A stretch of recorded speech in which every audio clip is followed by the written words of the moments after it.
Bir ay doğar ilk akşamdan geceler, nidem nidem geceler.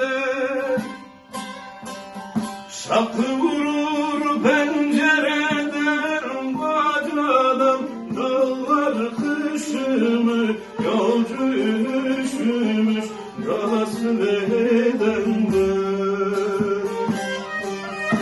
Uykusuz mu kaldım dünkü geceden, nidem nidem geceden.